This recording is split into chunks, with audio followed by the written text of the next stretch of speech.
Hello. Just a quick ranty one again for Friday evening. Farming's real bad at the moment, isn't it? There aren't a lot of positive news stories. Nice sunny day today, lovely. We had 30 mil of rain yesterday in Storm. Don't even know what it's called. Another storm, named Storm. 30 mil of rain in about 10 hours. The ground was already saturated and we had water running everywhere. It was running off all our grass. It was just, it looked awful. Everything looked awful.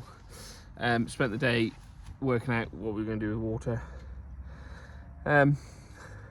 Yeah, and we're at that time of year now with our slurry storage where everything is full because we stored it all through the winter because we're not allowed to spread between certain calendar dates, which is all very well and good, but farming doesn't work on calendar dates, does it? Like, there's a few brilliant weeks in October, beginning of November, over Christmas, cracking days where we could have gone out, got a bit of slurry spread onto grass that was actually growing at the time, onto cover crops or whatever, ready for the spring. Those nutrients are then being on the soil, in the soil, being broken down, being used, but because it was the wrong calendar date, couldn't do it. So now we're in an open period where we can, in theory, spread slurry, but the ground's just too wet to do anything, so we can't. So yeah, sort of stuck between a rock and a hard place. Slurry storage is filling up. Yeah, don't know what to do really. Have to work something out. Hope for the weather gods to play ball. I'm just out now moving our whirly gig. I don't know. It's a low volume spreader, so we use that to spread basically the parlour washings that we've got, and a little bit of separated slurry if the ground conditions aren't brilliant for getting the tractor and tanker out. Because with a tractor and tanker, obviously you've got to drive through the gateway across the field and stuff, and in the same place a few times, and you can end up making a mess when you don't need to, purely because you weren't allowed to spread when the weather was nice at another time. So there's that. Another thing that's starting to get my goat, and it's a touchy subject, the River Wye gets a lot of bad press for being dead, yada yada yada. The River Wye is not dead. There's a lot of fish in there, there's a lot of wildlife on our ground. Just an hour ago there was 12 egrets. I never seen an egret until like 5 years ago, and there's five, did I say 5? There's 12.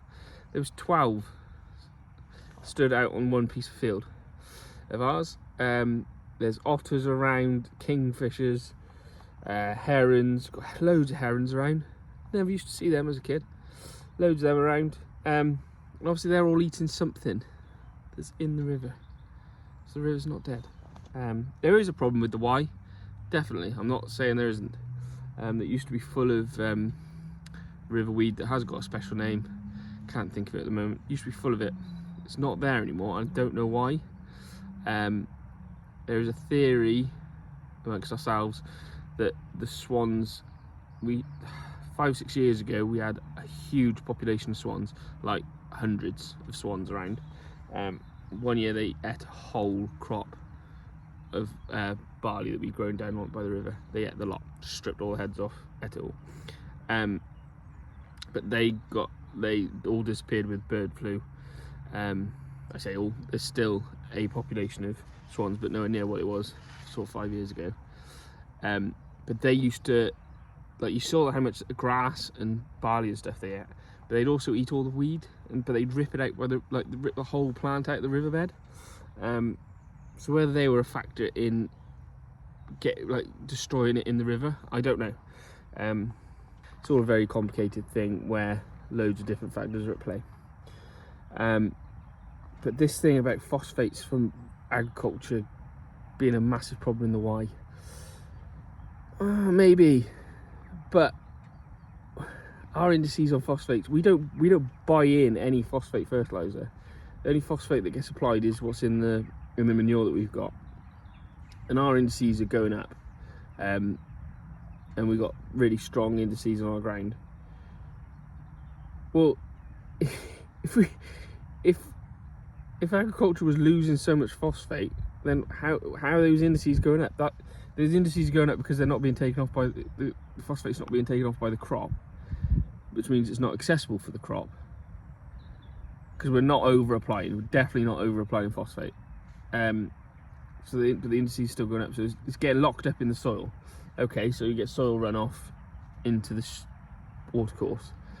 Well, if that phosphate is bound up in the soil and locked up in the soil, I don't know how it magically becomes soluble in the water and becomes a problem in the water. I don't know, maybe someone a lot smarter than me can iron that one out. I don't know. And we're not losing a lot of soil. If we get really heavy rain at the wrong time, then there is a chance of a bit of runoff. It's going to happen. Farm in the ground. I mean, we had runoff yesterday off grass that has never been touched. It's proper old school grass, like meadow grass, and the water was just running off it, coming out of the ground yesterday and running off. But it was clean water, so I can't see how you can be washing away. If you were losing so much nutrient, then your soil indices would be going down if you're not putting like a huge amount more on. And also, if it was soluble in the water so easily and so readily available in the water, then the plants would be able to take it up, and your indices would stay the same or go down. I don't know. Maybe that's just a oversimplistic way of looking at it. I don't know. Yeah. At least the sun's shining today, because otherwise it would be a miserable day. Yeah, but it's a nice, lovely view. Look at that for a view from where I am today. So yeah, just out on the herbal lay at the moment, and yesterday it was real squelchy and wet out here, but today it's not. It's lovely. It's soaked up all that rain, and it's a lot different to yesterday. But we'll get this moved onto another herbal lay, which is just over there behind me, so we can get some nutrients on there, because these herbal lays, I don't put any artificial fertilizer on them.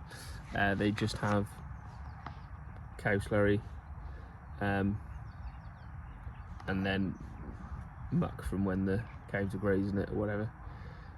So we seem to respond right to that, but all within the guidelines set out in RB 209 with soil tests and soil analysis to back it up. Not just chucking the stuff on, not just willy-nilly throwing nutrients around that just get washed into the river. Don't do that. No one does, because you can't afford to. Wait and see. Top job.